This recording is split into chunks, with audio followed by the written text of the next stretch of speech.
नरकों का स्वरूप, नरकों में प्राप्त होने वाली विविध यातनाएं तथा नरक में गिराने वाले कर्म एवं जीव की शुभाशुभ गति। श्री सूत जी ने कहा, पूछे गए अपने प्रश्नों का सम्यक उत्तर सुनकर पक्षीराज गरुड़ अतिशय आह्लादित होकर भगवान विष्णु से नरक के स्वरूपों को जानने की इच्छा प्रकट की। गरुड़ ने कहा, हे उपेंद्र, आप मुझे उन नरकों का स्वरूप और भेद बताएं जिनमें जाकर पापी जन अत्यधिक दुख भोगते हैं। श्री भगवान ने कहा, हे अरुण के छोटे भाई गरुड़, नरक तो हजारों की संख्या में है, सभी को विस्तृत रूप से बताना संभव नहीं है, अतः मैं मुख्य मुख्य नरकों का वर्णन कर रहा हूँ। हे पक्षीराज, तुम मुझसे यह जान लो कि रौरव नाम के नरक अन्य सभी की अपेक्षा प्रधान हैं। झूठी गवाही देने वाले और झूठ बोलने वाले व्यक्ति रौरव नाम के नरक में जाते हैं। इसका विस्तार 2000 योजन है। जांग भर की गहराई में वहाँ दुस्तर गड्ढा है। दहकते हुए अंगारों से भरा हुआ वह गड्ढा पृथ्वी के समान बराबर समतल भूमि जैसा दिखता है। तीव्र अग्नि से वहाँ की भूमि तप्ता अंगार जैसी होती है। उसमें यम के दूत पापियों को डाल देते हैं। उस जलती हुई अग्नि में संतप्त होकर पापी उसी में इधर उधर भागता है। उसके पैर में छाले पड़ जाते हैं तो फूटकर बहने लगते हैं। रात दिन वह पापी यहाँ वहाँ पैर उठाकर चलता है। इस प्रकार जब वह 1000 योजन तक उस नरक का विस्तार पार कर लेता है, तब उसे पाप की शुद्धि के लिए उसी प्रकार से दूसरे नरक में भेजा जाता है। हे पक्षिन, जब इस प्रकार मैंने तुम्हें रौरव नाम की प्रथम नरक की बात बता दी, अब तुम महारौरव नाम के नरक की बात सुनो। वहाँ नरक 5000 योजन में फैला हुआ है। वहाँ की भूमि तांबे के समान वर्ण वाली है। उसके नीचे अग्नि जलती रहती है। वहाँ भूमि विद्युत प्रभा के समान कांतिमान है। देखने में वह पापी जन को महाभयंकर प्रतीत होती है। यमदूत पापी व्यक्ति के हाथ पैर बांधकर उसी में लुढ़का देते हैं और वहाँ लुढ़कता हुआ उसी में चला जाता है। मार्ग में कौवा, बगुला, भेड़िया, उलूक, मच्छर और बिच्छू आदि जीव जंतु क्रोधातुर होकर उसे खाने के लिए तत्पर रहते हैं। वह उस जलती हुई भूमि एवं भयंकर जीव जंतुओं के आक्रमण से इतना संतप्त हो जाता है कि उसकी बुद्धि ही भ्रष्ट हो जाती है। वह घबराकर चिल्लाने लगता है तथा बार बार उस कष्ट से बेचैन हो उठता है। वहाँ उसको कहीं पर भी शांति प्राप्त नहीं होती। इस प्रकार उस नरक लोक के कष्ट को भोगते हुए पापी के जब हजारों वर्ष बीत जाते हैं, तब कहीं जाकर मुक्ति प्राप्त होती है। इसके बाद जो नरक है उसका नाम है अतिशीत। वह स्वभावतः अत्यंत शीतल है। महारौरव नरक के समान ही उसका भी विस्तार बहुत लंबा है। वह गहन अंधकार से व्याप्त है। असहाय कष्ट देने वाले यमदूतों के द्वारा पापी जन लाकर वहाँ बांध दिए जाते हैं। अतः वे एक दूसरे का आलिंगन करके वहाँ भी भयंकर ठंडक से बचने का प्रयास करते हैं। उनके दांतों में कटकटाहट होने लगती है। हे पक्षीराज, उनका शरीर वहाँ की उस ठंडक से कांपने लगता है। वहाँ भूख प्यास बहुत अधिक लगती है। इसके अतिरिक्त भी अनेक कष्टों का सामना उन्हें वहाँ करना पड़ता है। वहाँ हिमखंड का वहन करने वाली वायु चलती है जो शरीर की हड्डियों को तोड़ देती है। वहाँ के प्राणी भूख से त्रस्त होकर मज्जा, रक्त और गल रही हड्डियों को खाते हैं। परस्पर भेंट होने पर वे सभी पापी एक दूसरे का आलिंगन कर भ्रमण करते रहते हैं। इस प्रकार उस तामसाव्रत नरक में मनुष्य को बहुत से कष्ट झेलने पड़ते हैं। हे परीक्षित, जो व्यक्ति अनन्य संख्यक पाप करता है वह इस नरक के अतिरिक्त निकृंतन नाम से प्रसिद्ध दूसरे नरक में जाता है।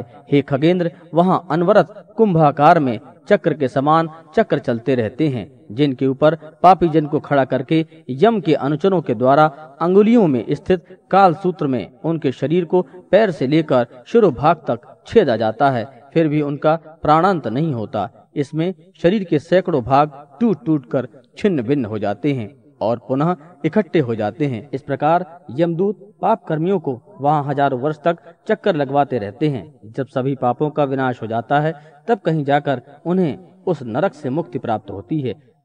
अप्रतिष्ठ नाम का एक अन्य नरक है। वहाँ जाने वाले प्राणी असहाय दुख का भोग भोगते हैं। वहाँ पाप कर्मियों के दुख के हेतुभूत चक्र और रट लगे रहते हैं। जब तक हजारों वर्ष पूरे नहीं हो जाते, तब तक वह रुकता नहीं है। जो लोग उस चक्र पर बंध जाते हैं वे जल के घटके की भांति उस पर घूमते रहते हैं। पुनः रक्त का वमन करते हुए उसकी आंतें मुख की ओर से बाहर आ जाती हैं और नेत्र आंतों में घुस जाते हैं। प्राणियों को वहाँ जो दुख प्राप्त होता है वे बड़े ही कष्टकारी हैं। हे गरुण, अब असिपत्रवन नामक दूसरे नरक की विषय में सुनो। यह नरक 1000 योजन में फैला हुआ है। इसकी संपूर्ण भूमि अग्नि से व्याप्त होने के कारण अहर्निश जलती रहती है। इस भयंकर नरक में 7 सूर्य अपनी सहस्त्र रश्मियों के साथ सदैव तपते रहते हैं, जिसके संताप से वहाँ के पापी हर क्षण जलते ही रहते हैं। इसी नरक के मध्य 1/4 भाग में शीत स्निग्ध पत्र नाम का वन है। हे परिश्रेष्ठ, उसमें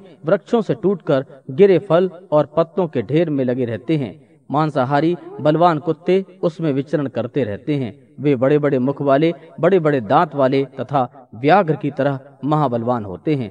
अत्यंत शीत एवं छाया से व्याप्त उस नरक को देखकर भूख प्यास से पीड़ित प्राणी दुखी होकर करुण क्रंदन करते हुए वहां जाते हैं।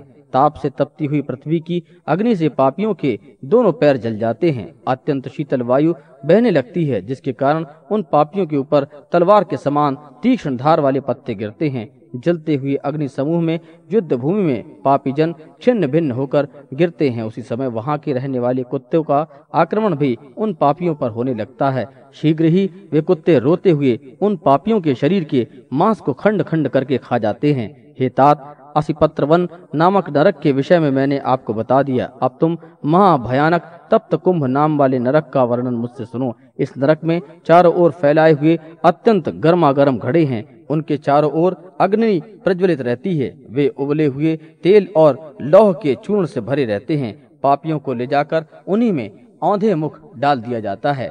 गलती हुई मज्जा रूपी जल से युक्त उसी में फूटते हुए अंगों वाले पापी काढ़ा के समान बना दिए जाते हैं। तदनंतर भयंकर दूत नुकीले हाथों से उन पापियों की खोपड़ी, आंखें तथा हड्डियों को छेद छेद कर नष्ट कर देते हैं। गिद्ध बड़ी तेजी से वहां आकर उन पर झपट्टा मारते हैं। उन उबलते हुए पापियों को अपनी चोट से खींचते हैं और फिर उसी में छोड़ देते हैं। उसके बाद यमदूत उन पापियों के सिर, स्नायु, द्रवीभूत मांस, त्वचा आदि को जल्दी जल्दी करछुल से उसी तेल में घुमाते हुए उन महापापियों का काढ़ा बना डालते हैं। हे पक्षिन, उस तप्त कुंभ जैसा है उस बात को मैंने विस्तार पूर्वक तुम्हें बता दिया। सबसे पहले नरक को रौरव, दूसरे को बाद वाले को महारौरव नरक कहा जाता है। तीसरे नरक का नाम अतिशीत है, चौथे नरक का नाम निक्रंतन है और पांचवें नरक का नाम अप्रतिष्ठित है। छठवां नरक असिपत्र वन एवं सातवां तप्त कुंभ है। इस प्रकार ये 7 प्रधान नरक हैं। अन्य भी बहुत से नरक सुने जाते हैं जिनमें पापी अपने कर्मानुसार जाते हैं, यथा रोध, सूकर, ताल, तप्त कुंभ, महाज्वाल, शबल, विमोहन, कृमि, कृमिभक्ष, लालाभक्ष, विषंजन, अध्यशरः, पूयवाह, रुद्रांध, विड़भुज, वैतरणी, असिपत्रवन, अग्निज्वाल, महाघोर, संदंस, अभोजन, तमस, कालसूत्र, लौहतापी, अभिद, अप्रतिष्ठ तथा अवीची आदि। ये सभी नरक यम के राज्य में स्थित है। पापी जन पृथक पृथक रूप से उनमें जाकर गिरते हैं। रौरव आदि सभी नरकों की अवस्थिति इस पृथ्वीलोक में नीचे मानी गई है। जो मनुष्य गौओं की हत्या, भ्रूण हत्या और आग लगाने का दुष्कर्म करते हैं वह रोध नाम की नरक में गिरते हैं। जो ब्रह्मघाती, मद्यपी तथा सोने की चोरी करता है वह सूकर नाम के नरक में गिरता है। क्षत्रिय और वैश्य की हत्या करने वाला ताल नाम के नरक में जाता है।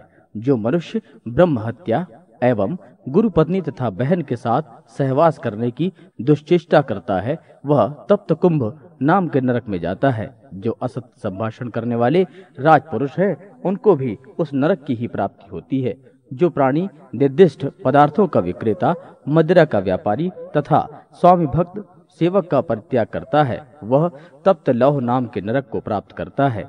जो व्यक्ति कन्या या पुत्र वधू के साथ सहवास करने वाला है और जो वेद विक्रेता और वेद निंदक है वह अंत में महाज्वाल नाम के नरक का वासी होता है।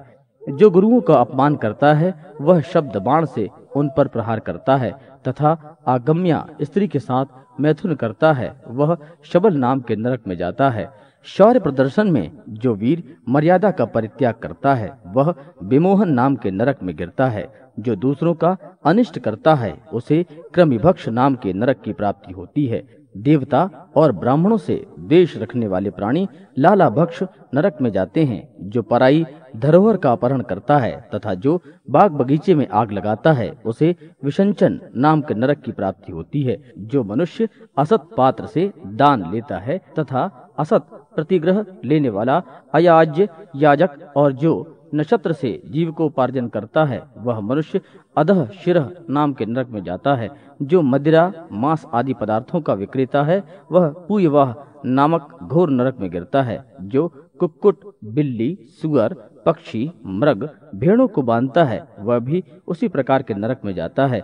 जो ग्रहदाही है और जो विषदाता है, जो कुंडाशी है और जो सोम विक्रेता है, जो मद्यापी है और जो मांस भोजी है तथा जो पशु हंता है वह व्यक्ति रुधिरांध नाम के नरक में जाता है।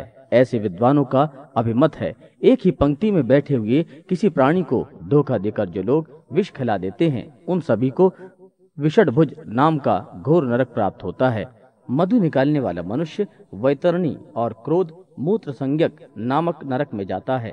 अपवित्र और क्रोधी व्यक्ति असिपत्रवन नाम के नरक में जाता है। मृगों का शिकार करने वाला व्याघ्र अग्निज्वाल नामक नरक में जाता है, जहां उसके शरीर को नोच नोच कर कौवे खाते हैं। यज्ञ कर्म में दीक्षित होने पर जो व्रत का पालन नहीं करता उसे उस पाप से संदश नरक में जाना पड़ता है।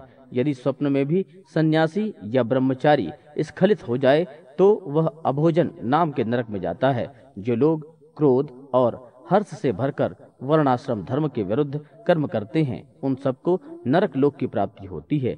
सबसे ऊपर भयंकर गर्मी से संतप्त रौरव नाम के नरक है। उसके नीचे अत्यंत दुखदायी महारौरव है। उस नरक के नीचे शीतल और उस नरक के नीचे तामस नाम का नरक माना गया है। इस प्रकार बताते गए क्रम से अन्य नरक भी नीचे ही हैं। इस नरक लोकों के अतिरिक्त भी सैकड़ों नरक हैं जिसमें पहुंचकर पापी प्रतिदिन पकता है, जलता है, गलता है, विदीर्ण होता है, चूर्ण किया जाता है, गीला होता है, क्वाथ बनाया जाता है, जलाया जाता है और कहीं वायु से प्रताड़ित किया जाता है। ऐसे नरकों में एक दिन 100 वर्ष के समान होते हैं। सभी नरकों से भोग भोगने के बाद पापी तिर्यक योनि में चला जाता है। तत्पश्चात उसको कृमि, कीट, पतंग, स्थावर तथा एक खुर वाले गधे की योनि प्राप्त होती है। तदनंतर मनुष्य जंगली हाथी आदि की योनि में जाकर गौ की योनि में पहुंचता है। हे करुण, गधा, घोड़ा, खच्चर, गौर, मृग, शरब और चमरी ये 6 योनियां एक खुर वाली होती हैं। इसके अतिरिक्त बहुत सी पापाचार योनियां भी हैं जिनमें जीवात्मा को कष्ट भोगना पड़ता है। उन सभी योनियों को पाकर प्राणी मनुष्य योनि में आता है और कुबड़ा, कुत्सित, वामन, चांडाल और पुष्कल तथा नर आदि योनियों में जाता है। अपविष्ट पाप पुण्य से समन्वित जीव बार बार गर्भ में जाता है और मृत्यु को प्राप्त होता है। उन सभी पापों के समाप्त हो जाने के बाद प्राणी को शूद्र, वैश्य तथा क्षत्रिय आदि को आरोहणी योनि प्राप्त होती है। कभी कभी वह सत्कर्म से ब्राह्मण, देव और इंद्रादि के पद पर भी पहुंच जाता है। हे गरुण, यम द्वारा निर्दिष्ट योनि में पुण्य गति प्राप्त करने से जो प्राणी सफल हो जाते हैं वे सुंदर सुंदर गीत गाते हैं, वाद्य बजाते हैं और नृत्यादि करते हुए प्रसन्नचित से गंधर्वों के साथ अच्छे से अच्छे हार, नूपुर आदि नाना प्रकार के आभूषणों से युक्त, चंदन आदि के दिव्य सुगंध और पुष्पों के हार से सुवासित एवं अलंकृत चमचमाते हुए विमान में स्वर्गलोक को जाते हैं।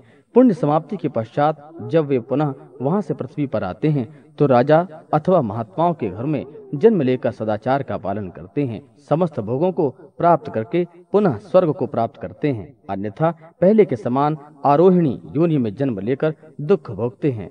मृत्युलोक में जन्म लेने वाले प्राणी का मरना तो निश्चित ही है। पापियों का जीव अधो मार्ग से निकलता है। तदनंतर पृथ्वी तत्व में पृथ्वी, जल तत्व में जल, तेज तत्व में तेज, वायु तत्व में वायु, आकाश तत्व में आकाश तथा सर्वव्यापी मन चंद्रमा में जाकर विलीन हो जाता है। हे गरुण, शरीर में काम, क्रोध तथा पंचेंद्रियां हैं। इन सभी को शरीर में रहने वाले चोरों की संज्ञा दी गई है। काम, क्रोध और अहंकार नाम के विकार भी उसी में रहने वाले चोर हैं। उन सभी का नायक मन है। इस शरीर का संहार करने वाला काल है और जो पाप तथा पुण्य से जुड़ा हुआ है। जिस प्रकार घर के जल जाने पर व्यक्ति अन्य घर की शरण लेता है, उसी प्रकार पंचेंद्रियों से युक्त जीव इंद्रियाधिष्ठात देवताओं के साथ शरीर का परित्याग कर नए शरीर में प्रविष्ट हो जाता है। शरीर में रक्त, मज्जादि 7 धातुओं से युक्त यह षटकौशिक शरीर है। सभी प्राण, अपान आदि पंचवायु, मल मूत्र, व्याधियां, पित्त, श्लेष्म, मज्जा, मांस, मेदा, अस्थि, शुक्र और स्नायु ये सभी शरीर के साथ ही अग्नि में जलकर भस्म हो जाते हैं। हे तार्यक्ष, प्राणियों के विनाश को मैंने तुम्हें बता दिया। अब उनके इस शरीर का जन्म पुनः कैसे होता है उसको भी मैं तुम्हें बता रहा हूँ। यह शरीर नसों से आबद्ध, श्रोत्रादिक इंद्रियों से युक्त और नव द्वारों से समन्वित है। यह सांसारिक विषय वासनाओं के प्रभाव से व्याप्त, काम क्रोध आदि विकार से समन्वित, राग द्वेष से परिपूर्ण तथा तृणा नामक भयंकर चोर से युक्त है। यह लोभ रूपी जाल में फंसा हुआ और मोह रूपी वस्त्र से ढका हुआ है। यह माया से भली भांति आबद्ध एवं लोभ से अधिष्ठित पुर के समान है। सभी प्राणियों का शरीर इसमें व्याप्त है। जो लोग अपनी आत्मा को नहीं जानते हैं वे पशुओं के समान हैं। हे गरुण, 84 लाख योनियां हैं और उद्भिज, पृथ्वी पर अंकुरित होने वाली वनस्पतियां, स्वेदज, पसीने से जन्म लेने वाले जुएं और लीख आदि कीट, अंडज पक्षी तथा जरायुज मनुष्य में यह संपूर्ण सृष्टि विभक्त है।